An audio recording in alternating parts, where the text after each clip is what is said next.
key to great smothered chicken is not smothering the chicken flavor. And that's important because this dish is really simple and we really want that chicken flavor to shine through. And unfortunately, most recipes we tried early on, they overwhelmed the chicken with heavy sauces and way too many herbs. The trick is to let the chicken shine. We're letting the chicken shine. And speaking of chicken, we're starting with a whole chicken here. And this is a 3.5 to 4 pound broiler. And first thing we're gonna do is break it down into pieces so that they cook more evenly. First things first, my favorite tool is a pair of scissors because it really easily goes through those chicken bones. I'm gonna cut up one side of the chicken back, and then I turn it around and I cut down the other side. Now, I flip the chicken over, and it's pretty easy to cut this chicken in half right through the breastbone.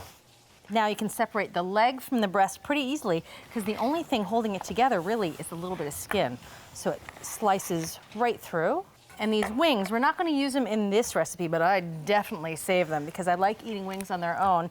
Or if you noticed, I'm saving that backbone because that's good fixins for stock. So I'll throw that in the freezer. Now I'm gonna take each of these breasts. So you see there's this tapered end and there's a thick end. Cut it in half. This side would be a lot thinner. So actually about 2/3 to that side, 1/3 to this side. And then those pieces will cook nice and evenly. Right through that breastbone. Now onto the legs. There's this little hip joint here, and you can just cut that off. Again, stock fixins. Last but not least, let's separate the thigh from the drumstick. And there's this little line of fat, you can see it right there, that helps denote where the thigh separates from the drumstick. And if you cheated on the drumstick side of the thigh, you catch that joint right through the middle. Cheater. Cheater. There we see it again, there's that line. Go to the drumstick side of the line, right through. All right, so there is our chicken. Now we're just gonna pat this dry. Now, simplicity is key here, so we're not gonna do a lot of fancy seasoning, just a little salt and pepper on both sides. And it's key here, Julia's working with raw chicken, so she went ahead and poured a little bit of salt, a little bit of pepper into individual bowls so you wouldn't have to reach into the salt box and contaminate the whole thing. Well, no contamination here. This chicken is almost ready for the pot. One last step is we're gonna dredge it in some all-purpose flour. This does a couple things. It protects the chicken on the outside so it gets a nice browning without overcooking, but it also will help thicken the sauce at the end. So 2 things in one. I'm just gonna take this chicken, dredge it lightly in the flour, pat off the excess, and that's it. Pretty simple so far. No earth-shattering news here in the chicken world. Keeping it simple, that is the name of the game today. Okay. Here I have a Dutch oven and I have some oil heating up. It's a 1/4 cup of vegetable oil. Heating it up over medium-high just until I see those wisps of smoke. That's when it's time to brown the chicken. I can see wisps of smoke. I'm just gonna add half of the chicken to the pot because I don't want it to crowd, because crowded chicken doesn't brown, and browning the chicken in this recipe is key. Because it's so simple, we really wanna taste the chicken flavor, and the brown bits that chicken leaves in the pot is crucial for the sauce. All right, this is all about simple steps building to big flavor. That's right. So this will take about 6 minutes or so, and of course I'm gonna flip them over halfway through to get brown on both sides. Okay.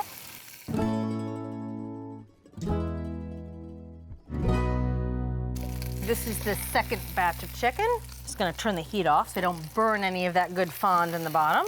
And you can smell it. It smells like toasty flour and chicken fat. Yes, ma'am. Depending on the chicken you use, you may render a lot of fat or just a little bit of fat, but that can affect the texture of the sauce being greasy or not. Sure. So I'm gonna pour all the fat out and then measure back just 2 tablespoons because that's what we want for the next step. All right. Take this hot pot, pour this into the bowl. I poured out all that fat. Gonna put this back on the stove top. I'm just gonna add 2 tablespoons of this very flavorful chicken fat back into the pot. And we're saving the rest to make potato pancakes later. Ooh, that would be good. I'm putting this back on the heat, and now it's time to make our sauce. Key to a good gravy and smothered chicken are onions, and this is 2 finely chopped onions. Next, a little celery. This is 2 finely chopped ribs of celery. A little bit of salt, teaspoon of salt, and half a teaspoon of pepper. And now we're just gonna cook this for about 6 minutes or so until those vegetables are nicely softened. Almost smells like stuffing. It does, yeah. Now we're gonna add just a little bit of garlic. This is 3 cloves of minced garlic and some sage. This is Definitely an underused herb, too. That's a teaspoon of sage and a little bit more flour. This is 2 tablespoons of all-purpose flour, and of course that's gonna help the gravy thicken and cling to the chicken. So we're just gonna saute this until you can really smell the garlic and the sage. That only takes about a minute. Oh, smell that sage, and it's time to move on. We're just gonna add a little bit of chicken broth. Again, keeping it simple. This is 2 cups of chicken broth. We're gonna whisk this in. You wanna get up all the brown bits on the bottom and the sides of the pot and whisk out any lumps of flour. Oh, I know, it smells good, doesn't it? yes, it does. Now we're just gonna simply add the chicken back to the pot and cook it. Okay. Yeah, you said it smells good. We're about 10 blocks past smelling good. You can see this liquid is starting to come up to a simmer, and that's a sign it's time to put the lid on. We're gonna turn the heat down to low. We're gonna let this braise for about half an hour. We're looking for a temperature of 160 in the breast and 175 in the legs and thighs. Okay. Bridget, it's been about half an hour, and it's time to take a good look. Oh, whoa, the aroma that comes out of that pot when you lift off the lid. That's good gravy. Chicken and sage and a little bit of celery. Again, we're looking for a temperature of about 160 to 165 in the breasts.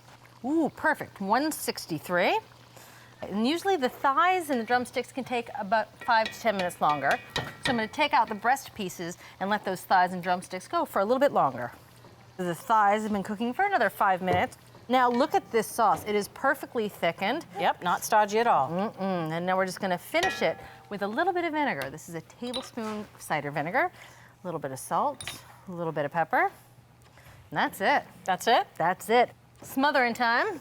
Just gonna pick up this Dutch oven and smother this sauce all over the chicken. And it makes plenty of sauce. Oh yeah. Enough sauce for the rice, because of course you have to serve this with rice. Last but not least, little parsley. Perfect. And there you have it. Very simple smothered chicken. All right, a little rice on the bottom. Oh, yes, please. Oh my gosh. Now, it makes plenty of sauce, no worry. Oh, and a little on the rice. Smother it all. Oh, yeah. I'm just gonna have a little rice with some of the sauce on it. That's a good idea. I just love that flavor. I mean, it's just chicken with a little celery and sage. It's so simple, but so elegant. I've had a lot of smothered chicken that just tastes like literally they fried some chicken, put a little bit of milk and flour in there. It doesn't taste like much more. This has amazing amount of flavor. And the flavor of the sage and chicken, it is a really good combination. Incredibly satisfying and so delicious. Thank you, Julia. Oh, my pleasure. To make the very best smothered chicken in your home, well, the key is to enhance rather than smother that chicken flavor. Start by breaking down a whole chicken, then dredging the pieces in flour, and then brown them in batches. Build a simple but satisfying sauce by sauteing aromatics and the all-important sage in the chicken fat. Then return all of the brown pieces to the sauce and cook them until they are done. So there you have it from Cook's Country, a soul food classic, Southern-style smothered chicken. I'm gonna smother my mouth with more. Thanks for watching Cook's Country from America's Test Kitchen. So what'd you think?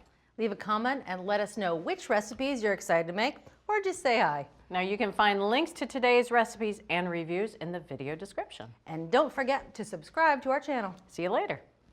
Alligator.